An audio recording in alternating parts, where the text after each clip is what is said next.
વાત કરીએ ભારતી એરટેલ અને ઇન્ડસ ટાવર્સ આ બે કંપનીઓ તમારા તરફથી રેકમેન્ડેશન્સમાં હતી. થર્ડ પિક ક્યાં રહેશે? હાઉસિંગ મારું થર્ડ પિક છે. 946 ની અરાઉન્ડ સ્ટોક ટ્રેડ કરે છે. 890 ના એસએન સાથે ખરીદારી કરીને ચાલવાની સલાહ છે. 990 નો પહેલો ટાર્ગેટ અને જો બ્રેક કરે તો 1060 1060 નો બીજો ટાર્ગેટ પણ આપણને આમાં જોવા મળી શકે. તો પીએનબી હાઉસિંગ ખરીદારી કરીને ચાલવાની સલાહ રહેશે. તો પીએનબી હાઉસિંગ પર આપણને રેકમેન્ડેશન મળતું દેખાડી રહ્યું છે અહીંથી કુનાલ તરફથી, જ્યાં પીએનબી હાઉસિંગ માટે તમારે 890 સ્ટોપ લોસ ધ્યાનમાં રાખવાનો છે. 990 અને એની ઉપર 1060 સુધીના જે છે ટાર્ગેટ તમને બતાવી શકે છે. પીએનબી હાઉસિંગ માટે વ્યૂ છે. સોમિલ, આપની પાસેથી જાણીએ, ભારતી એરટેલ તમારા તરફથી પણ એક પિક હતી, ત્યારબાદ એક્સિસ બેંક, અને હવે ક્યાં રહેશે? બે મીડિયમ ટર્મની પિક મેં આપી હેવી વેટ્સમાંથી, અને મને લાગે છે કે હેવી વેટ્સ વધારે સારા પરફોર્મ કરશે in the coming days. However જે નાના સ્ટોક્સ છે એમાંથી રિયાલિટી સ્ટોક્સમાં મને થોડુંક નેગેટિવિટી લાગે છે, એટલે એક સેલ કોલ આપી રહ્યો છું ગોદરેજ પ્રોપર્ટીમાં.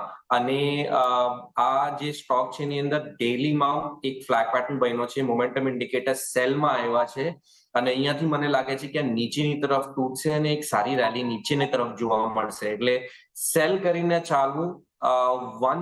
2150 નો સ્ટોપ લોસ અને જે ટાર્ગેટ રહેશે એ 1900 નો ટાર્ગેટ. ઓકે, તો એક સેલ કોલ છે અહીંથી ગોદરેજ પ્રોપર્ટીઝ માટે. ત્યાં ઉપરની તરફ 2150ના સ્ટોપ લોસ તમારે ધ્યાનમાં રાખવાના છે, અને નીચે 1900 એટલે 1900 સુધીના લક્ષ્યાંક જે તમને બતાવી શકે છે Godrej properties cell call sawmill તરફથી. વિરાટ, આપની પાસેથી જાણીએ, પીએનબી હાઉસિંગ ફિનાન્સ, ત્યારબાદ ઇન્ડસ ટાવર્સ પર તમારા રેકમેન્ડેશન્સ છે. હવે થર્ડ પિક ક્યાં રહેશે? થર્ડ પિક રહેશે એ છે ટ્રાન્સપોર્ટ એરલાઇન્સની જાયન્ટ કંપની ઇન્ડિગો પર. ઇન્ડિગોમાં આપણે જોયું હતું કે રિસેન્ટલી સારું એવું પુશ આપણને બનતું જોવા મળ્યું હતું. રાઉન્ડિંગ બોટમનું બ્રેકઆઉટ આપણને કન્ફર્મ થતું જોવા મળ્યું છે, અને હાયર લેવલ પર અત્યારે ક્યાંક હલકું કન્સોલિડેશન આપણને બનતું જોવા મળી રહ્યું છે. તો ચાન્સીસ છે કે અહીંયાથી પણ આપણને એક મૂવમેન્ટ બનતી જોવા મળી શકે છે, જે તેજી સાઈડની આપણને કન્ટિન્યુ થતી જોવા મળે. નીચેની સાઈડ પર તમને 4700 ની આસપાસનો સ્ટોપ લોસ રાખીને ચાલવાની સલાહ રહેશે, અને ઉપરમાં 5900 સુધીના લેવલ્સ પણ આપણને કમિંગ ફ્યુચરમાં આવતા જોવા મળી શકે છે. તો મારી ત્રીજી પસંદગી ઇન્ડિગો પર રહેશે. ઇન્ટરગ્લોબ એવિએશન 4700 નો એક સ્ટોપ લોસ રાખવાનો છે, અને ઉપરની તરફ 5900 સુધીના આપણને ઇન્ટરગ્લોબ એવિએશનમાં ટાર્ગેટ પહોંચતા દેખાઈ શકે છે. સોમિલ, આપની પાસેથી હવે જાણીએ, બે તમારા તરફથી ખરીદારીની સલાહ છે ગોદરેજ પ્રોપર્ટીઝ પર, એક સેલ કોલ છે. તો હવે ફોર્થ સ્ટ્રેટેજી કઈ રીતે કયા સ્ટોક પર રહેશે? કોલ જ છે, અને આની અંદર સેલ સાઇડ પર છે. આઈઆરસીટીસી પર મને લાગે છે કે એન્ડિંગ ડાયગોનલ પેટર્ન બન્યું છે નામ એવું, અને નીચેની તરફ તૂટી ગયું છે.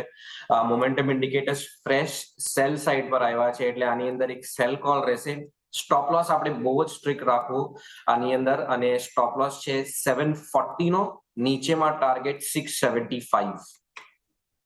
ઓકે, તો અહીંયાથી આઈઆરસીટીસી માટે એક સેલ કોલ બનતો દેખાડી રહ્યો છે સોમિલ તરફથી, જ્યાં 740નો સ્ટોપ લોસ ઉપરની તરફ ધ્યાનમાં રાખવું, અને નીચે 675 સુધી પણ ટાર્ગેટ આપણને પહોંચતા દેખાઈ શકે છે આઈઆરસીટીસી સેલ કોલ.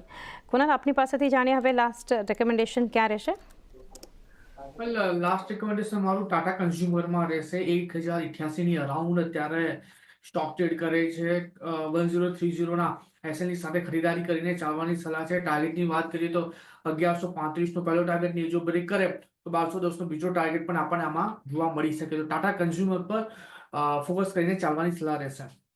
ઓકે, તો ટાટા કન્ઝ્યુમર પ્રોડક્ટ્સ, જ્યાં તમારે 1030નો સ્ટોપ લોસ રાખવાનો છે. આ સપ્તાહ ઘણા પોઝિટિવ રિટર્ન્સ આ સ્ટોક દ્વારા આપણને જોવા મળ્યા છે સેક્ટરમાંથી, અને ત્યાં ટાટા કન્ઝ્યુમર માટે તમારે ટાર્ગેટ ધ્યાનમાં રાખવાના છે. પહેલાં 1135ના, અને ત્યારબાદ 1210 સુધી જે છે ઉપરના લેવલ્સ પહોંચતા બતાવી શકે છે.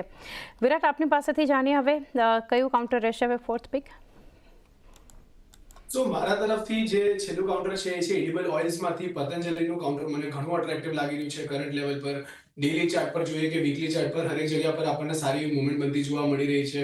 વીકલી ચાર્ટ પર આપણે જોઈ રહ્યા છીએ કે સિમેટ્રિક ટ્રાયેંગલનું બ્રેકઆઉટ આપણને કન્ફર્મ થતું જોવા મળ્યું છે. વોલ્યુમ્સ બી સારા ઇન્ક્રીઝ થતા જોવા મળ્યા છે.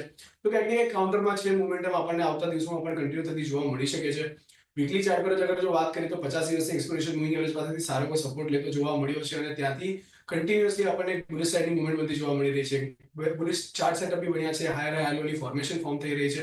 ઉપરમાં તમે એક્સપેક્ટ કરી શકો છો કે ફરીથી એક નવા હાઈ બનતા જોવા મળે, જ્યાં 2160 એક સારો લેવલ હોઈ શકે છે. અને નીચેની સાઈડ પર અગર જો આપણે વાત કરીએ તો 1720 ની આસપાસનો લેવલ છે, જે સ્ટ્રોંગ સપોર્ટની જેમ કામ કરતો જોવા મળી શકે છે. તો અહીંયાથી મારી જે પસંદગી રહેશે છે પતંજલિને બાય કરીને ચાલવાની સલાહ રહેશે. 1720 ની આસપાસનો સ્ટોપ લોસ મેન્ટેન કરો અને ઉપરમાં 2160 ના ટાર્ગેટ માટે તમે બાય કરીને ચાલી શકો છો. ઓકે, તો પતંજલિ ફૂડ્સ માટેનો અહીંયા રિકમેન્ડેશન જે જોઈ રહ્યા છીએ 2160ના ટાર્ગેટ તમે ધ્યાનમાં રાખી શકો છો. નીચેની તરફ 1720 સુધી જે છે લેવલ્સ આપણને પહોંચતા દેખાડી શકે છે પતંજલિ ફૂડ્સ. એક સેક્ટર સ્પેસિફિક